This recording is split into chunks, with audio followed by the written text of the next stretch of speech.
Welcome to the Butterfly Effect. I'm Chris Horner. This is stage 20 of the 25 Giro d'Italia. Guys, it's time for the Finestre stage. We know this climb from 2018 where Chris Froome won this stage and Simon Yates dropped out of the general classification when he was wearing the pink jersey. Chris Froome threw on a magical display, went from 4th to 1st. When we start looking at the top general classification here, well, Simon Yates is sitting 3rd on the general classification. Carapaz is sitting 2nd. And of course, Del Toro, the Mexican rider from UAE Team Emirates, is wearing the pink jersey. When we look at the stage profile at 4 climbs and 205 kilometers long, we'll call it 125 miles in length.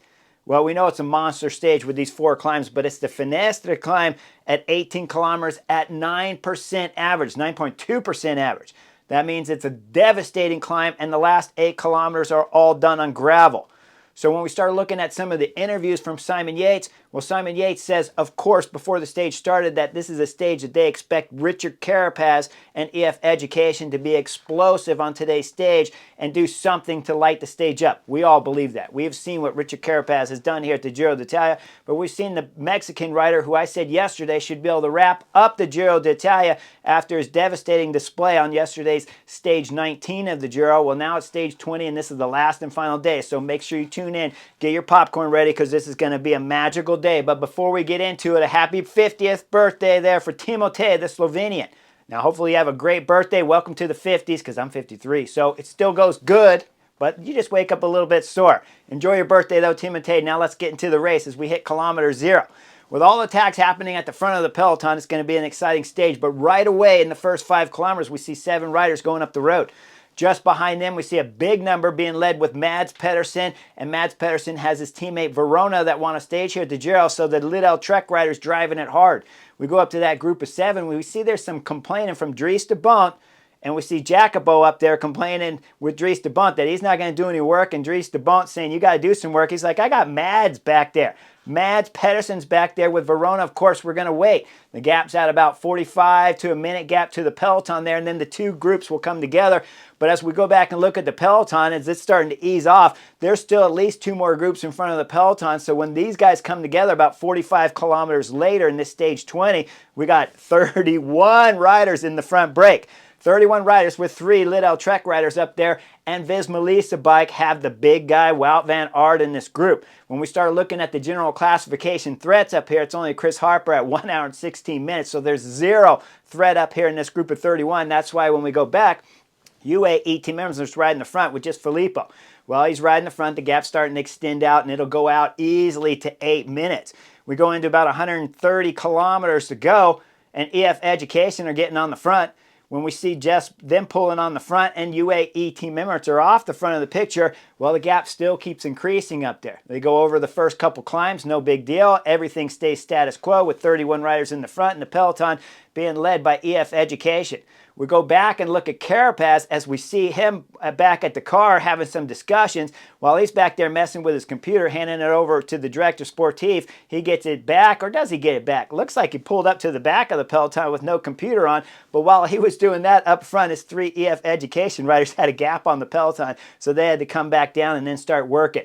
We go up and over the second climb, and as they're dropping down the descent with about 80 kilometers to go, there's a left followed by a right. 1 EF Education rider's on the front with a little bit of gap. He's going through the corner fast, and then the EF train just behind him, well, they all missed the right turn, and they have to shoot off the road and into the guardrail there. Now, as they're coming into the guardrail, we look at the riders that are close to the trash can. It's Richard Carapaz coming in late, but luckily for him, he's got Owen Dool there, the cushion in between the guardrails. He goes straight under the shoulder there of Owen Dool. None of the riders necessarily crash. You could call it a crash. It certainly isn't a predicted stop here, but no one fell off the back. So all EF Education riders turn their bike around, get back in the peloton, and drop down the descent.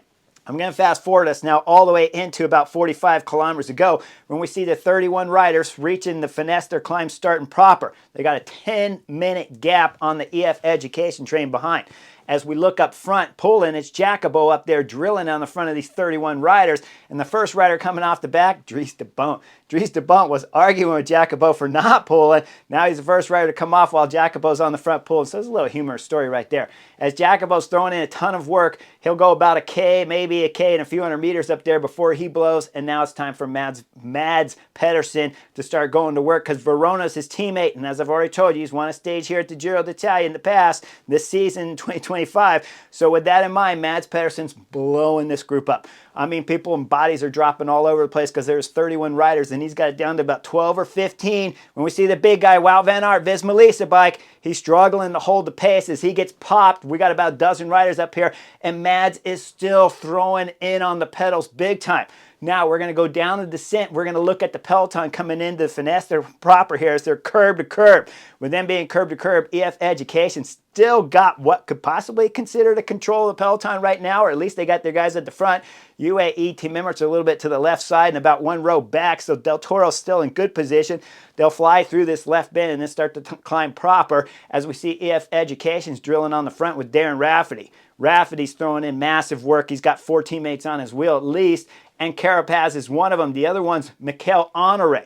Darren Rafferty's blowing the peloton up. I'll call it about 30, maybe 40 guys, and you start seeing it split and the peloton's getting destroyed. They all know right now in the Finestre climb their day's over because it's 9.2%, and Darren Rafferty's going into this climb at nuclear speed. As he pulls off the front, it's time for Mikel Honore to get on the front. With Mikel Honore, I want to take you back before the stage started in his interview, where he said, of course, everyone knows that EF Education's Carapaz wants to do something special on this stage, so it's our job as his teammates to make it happen. Well, now Mikel Honore is making it happen at the start of the Finestre as he's drilling it on the climb. Take a look at, when we look at UAE team member sitting second position behind EF Education. Del Toro's a little bit, about 1-2 spots behind his teammate, and UAE team members start blowing up all over the place, along with EF Education teammates. We see Cepeda blowing. I'll call the other guy James Shaw up there that starts to blow as Mikel Honore's pace is going bomb nuclear at the top right now, blowing it up at the front of the peloton with Carapaz locked on his wheel. Del Toro's got one rider teammate in front of him, but there's a gap between Del Toro and his teammate, and a gap all the way to the back wheel of Carapaz's. People and bodies have exploded early into the Finestre climb proper. EF Education's Mikel Honore is living up to his word at the pre-interview stage here. Now he's done the work for Richard Carapaz. He's pulling over hard to the right. Let's go back up and look at the break right now as Mads Pedersen was drilling it up there and had it down to about a dozen riders. He's blown this group up. The only problem is his teammate Verona sitting about 9th position there, just inside the top 10. Verona blows too, so Mads Pedersen looks over his shoulder and realizes he's got to back off the throttle. He does back off the throttle, and FDJ, Remy Rojas, throws in an attack. With the attack from Remy, we see Chris Hoppa. He throws in his attack to go across the Remy Rojas, and the break is blowing up as Mads Pedersen's back there hoping to get some kind of rebound for Verona as he's helping him out, setting tempo at the back, but a slower tempo than what he was just doing. As Chris Hoppa's going up and throwing in the next attack, he throws in the attack, and we look at Alessandro Vera there from Arkea Samsic trying to bridge up to Chris Hopper to put 2 guys in the front group as everything's blown up in the break. That was 31 riders to start with, now we're down to 2. Go back down, start looking at the group back there. As I told you, Mikel Honore was putting in his last effort. He pulls off hard to the right. Richard Carapaz throws in an acceleration. Del Toro, because of the gap that I told you that he was behind his teammate, who was behind a bike length at least, if not 2 bike lengths behind Richard Carapaz. Now we see Del Toro's closing the gap to Richard Carapaz's acceleration off Mikel Honore's wheel. With that in mind, we got 2 riders in the front. We go back up front. We still got those 2 breakaway guys, and somewhere in the middle has to be a rider called Wout van Aert, but we don't know where he is, and the cameras are never going to find Wout van Aert. But when we go back down and look at the GC favorites, we see Simon Yates is on the front pulling. Derek G did some time on the front. Simon Yates is on it right now, and then he's going to back off just a hair, and we'll see him slot in about 2nd position. As I'll call this about 10 riders right here of the GC favorites that are sitting behind about 20 seconds, 25 seconds behind Richard Carapaz and Del Toro up there, where Carapaz was throwing in attack after attack after attack, but Del Toro had covered each one of them. This group of 10 now, we start looking in this group. Well, Egan Bernal hasn't made the split, and I don't see Rubio in the split. But then before we know it, Simon Yates throws in his attack, and he's trying to go across to the two GC favorites up front. He's between the gap, and then we look back and we see Derek G does his attack too. The cameras go back up and find Simon Yates as he's bridging the gap, closing it up to Del Toro and Richard Carapaz. With that in mind, we're going to have three of the favorites, first, second, and third on the general classification. Simon Yates could make redemption here on stage 20 of the Giro d'Italia because 2018, that was a hard year. But right now, Simon Yates has got him back up to the favorite and still has a chance of taking pink on today's stage 20. The three riders are hesitant as Carapaz has thrown in attack after attack, but Del Toro has just sat on his wheel. Simon Yates immediately threw in attack when he got there, threw in one. We see Carapaz cover it, and then Del Toro does what I call the Angaroo tactic here that I played in 2013. Stay steady. It's 9%, which means we're at 10, 15% sections on this climb. So Del Toro stays steady and closes the gap. Simon Yates throws in a second attack. Carapaz closes it immediately. Del Toro, same thing, steadily closes it back up. Simon Yates throws in a third attack. Carapaz again covers it immediately. Del Toro does the same thing. Then the fourth attack comes from Simon Yates, the Vismalista bike rider, as he gets a gap because Del Toro and Richard Carapaz are playing some games back there. So Simon Yates starts getting his own gap up here. Now he's got a shot at going for the pink jersey. But what's going to happen behind the two riders, Carapaz and Del Toro, with Del Toro always sitting on Carapaz's wheel from EF Education? That's slowing up the group. We see Derek G wrap up these two guys. Now we got three chasing one, but two of the favorites, first and second on the GC, they won't work as Derek G's pulling on the front. I don't know why he's pulling on the front. He's fourth on the general classification. Third's going up the road. And two, first and second, are still with him on his wheel. So Derek G, you don't have to pull right now, but he's drilling it on the front, and Del Toro's back there happy to sit on the wheel. Well, we go further up. Simon Yates is getting his gap up to about 20 seconds, and then Carapaz throws in an attack. With the attack, Derek G drops, and Del Toro latches on to Carapaz's wheel. Carapaz is going fast through all the corners. He starts closing back up. I'll call it about 7 to 10 seconds. He gets right back close to the back wheel there, but still a gap to Simon Yates from Vismalista bike, who's throwing in more accelerations, trying to hold off the 2 leaders behind. But Del Toro won't work with Richard Carapaz at this moment, so the gap extends back out to about 20 seconds. We go up front with about 8 kilometers to go as we see Chris Hoppa reach the dirt. He's got Alessandro on his wheel. And Alessandro, every time the cameras have found him, and guys, there's cameras all over the place, so I'm not saying this factually, but every time the cameras have been on Chris Hoppa and Alessandro, Alessandro's always been sitting second wheel, and Chris Harper's been the one setting the pace up the Finestre climb. As they reach the dirt, though, we're about 500 meters into the dirt, and Chris Hoppa's acceleration on the pedals pops Alessandro there from Arkea Samsic. We got to go further down the climb about 5 minutes where we see Simon Yates. His gap is starting to extend. As they get onto the dirt, Simon Yates is going to hold what I call about a 40-second gap, if not 45-second, on the chasers behind, where Derek G has been popped and come back on and popped and come back on many times from the acceleration of Richard Carapaz. Now Derek G's coming back on as we're hitting the gravel. They're passing his teammate as we see Simon Clark, that was in the front group of 31 originally from Israel Premier Tech.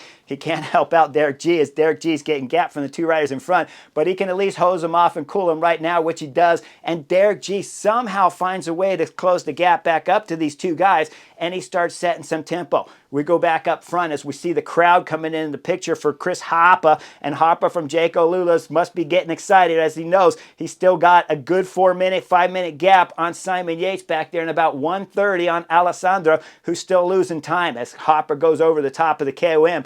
And we'll see Alessandro Vera from Arkea Samsic come over at about 1:30, 1:40 seconds. Chris Harper's got to drop down the descent. When the cameras go back down and they find Simon Yates, you've got to be asking yourself, from the moment Simon Yates had attacked and got the gap on the 2 favorites back there, first and second, where's Wout van Aert? The cameras have never been able to find Wout van Aert, and Simon Yates is still going through the gravel section, coming through the fans who are roaring and screaming in his ear and closing up and narrowing the road here of the Gravelstone section. As he comes up to the top of the KOM, he's got a 1 minute and 40-second gap on the 3 leaders behind until Carapaz throws in acceleration. Derek G gets dropped off the back.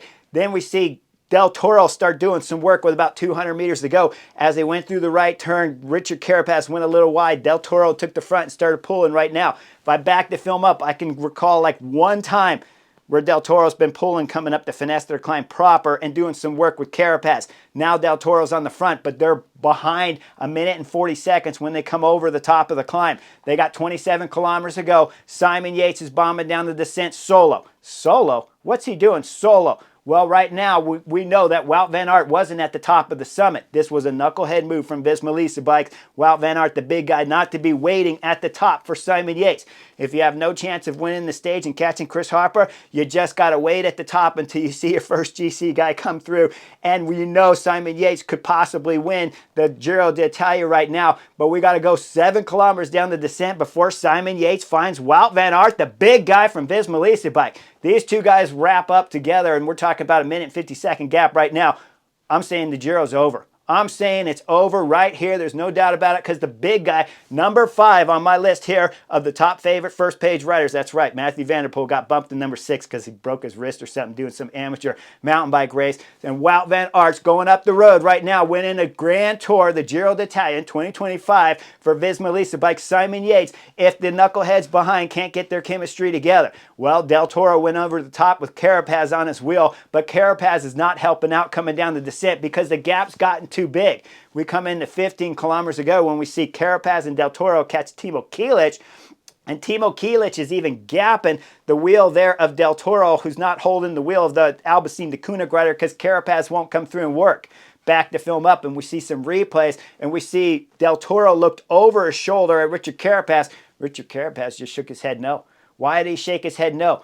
Del Toro let the gap get too big. Once the gap got up to a minute and 42 minutes and Wout van Aert's on the front, Carapaz says, why? Why would I work to help you get the pink? I can't even get second back. Del Toro waited too long to start working, and Timo Kilic is on the front pulling right now, but you know he's not going to make time on the big guy who's winning the Giro d'Italia right now for Simon Yates, pulling on the front like a monster. He's throwing in the ugly faces. They're coming into about 5 kilometers to go. We go up front and look at Chris Harper is still rolling solo at about a minute and 50 seconds on the time of Alessandro behind. You know for sure that Chris Harper, if he can make this last 5 kilometers, the last and final hard K here of the Giro d'Italia, he's going to wrap this up for a stage victory here for Chris Harper and Jaco Lula. He'll come up to the top with about 1K, then we'll see him celebrate just at about 200 meters to go. Once he starts the celebration, it's a pretty quiet, mellow one until after he crosses the line, where you see a big roar from the Jaco Lula rider Chris Harper as he wins stage 20. Mountain stage, fantastic stage win.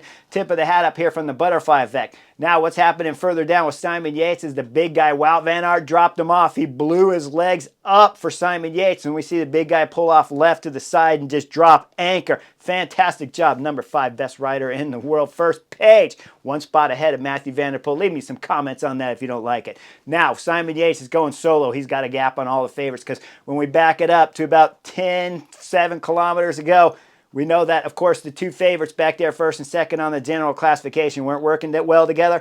Del Toro sat up. The group comes back together. We got Picnic on the front. We got Brandon McNulty, Rafael Micah, Del Toro, Carapaz is in there. All the GC guys are there, with the exception of Egan Bernal did not make this front split, so he's going to lose some time for Colombia and Team Ineos. But up front, Simon Yates is coming through the last kilometer. Once he gets up to the top with 200 meters to go, Simon Yates, in disbelief, is going to cross the finish line without much of a celebration. The Visma Lease Bike rider wins his 2nd Grand Tour. And guys, this is redemption right here for that stage 18 when he wore the pink jersey starting the stage and lost it. Didn't start with pink today, but will finish with pink. Now, what do I think when we start looking at the other favorites back there as they're coming up the final climb here? We see over to the right side, there's an attack from Derek G, but Del Toro's throwing in his own attack with 200 meters to go up the left side. He'll cross the line, showing off to everyone they still got some form. Okay, so what do I like about the tactics and dislike about the tactics today?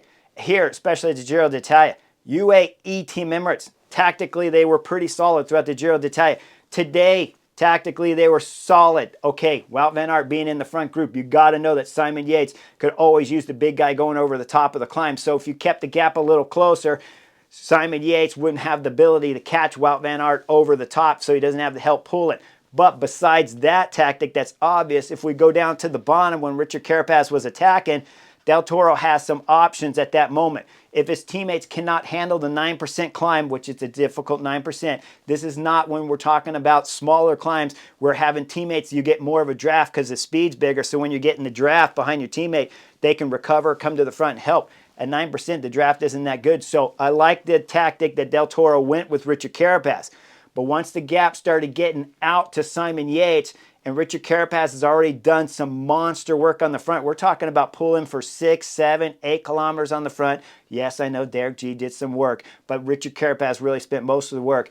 Once Richard Carapaz got close to closing the gap to Simon Yates, Del Toro, you got to help Richard Carapaz and close. If you don't help him close it right then, it's the wrong mistake. It's the wrong move tactically. You got to help him, or you got to light everyone up. So if you don't have the legs to go across to Simon Yates and go solo on this stage, and pull a Tadej Pogacar type move, and you're even with the legs of Carapaz, then you got to somehow work with Carapaz some, and if not, then let the gap get a little bigger to Simon Yates.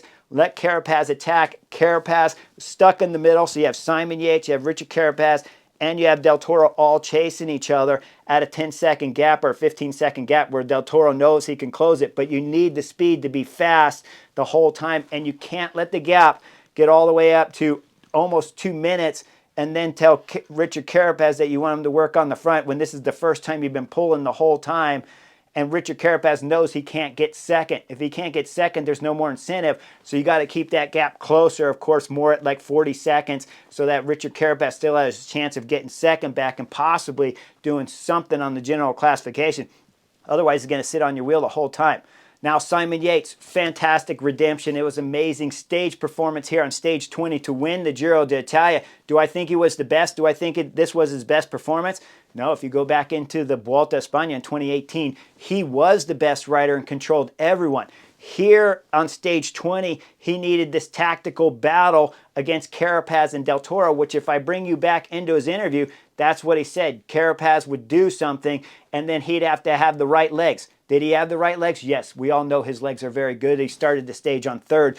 But without a doubt, this Giro d'Italia was won tactically with Simon Yates. He was always quiet throughout all of the 20 stages. And then today he lit everything up when tactically he had the play because Del Toro was watching Carapaz too much and keeping his eye on him way too long while Simon Yates was going up the road with the big guy, number 5 on the first page, Wout van Aert, to grab him, bring him into the finishing 5 kilometers to go, and help Visma Lease Bike win the first Grand Tour of the 2025 season Giro d'Italia. Congratulations, Visma Lease Bikes, Wout van Aert, Simon Yates, redemption, amazing ride. Chris Harper, fantastic stage win. Carapaz, you put on a magical display throughout the Giro d'Italia. Congratulations. Del Toro, you are without a doubt, I believe, the best rider here at the Giro d'Italia, but tactically you messed it up here on the final stage. You got to work at some point in time with Richard Carapaz, or like I said, drop everyone or go in the gap so everyone's going Mach speed together. You didn't, and tactically you guys lost the race for UAE Team Emirates. Like and subscribe. We got one more stage left. It's a sprinter stage. They haven't had many, so like and subscribe, and I'll see you guys for tomorrow's stage 21.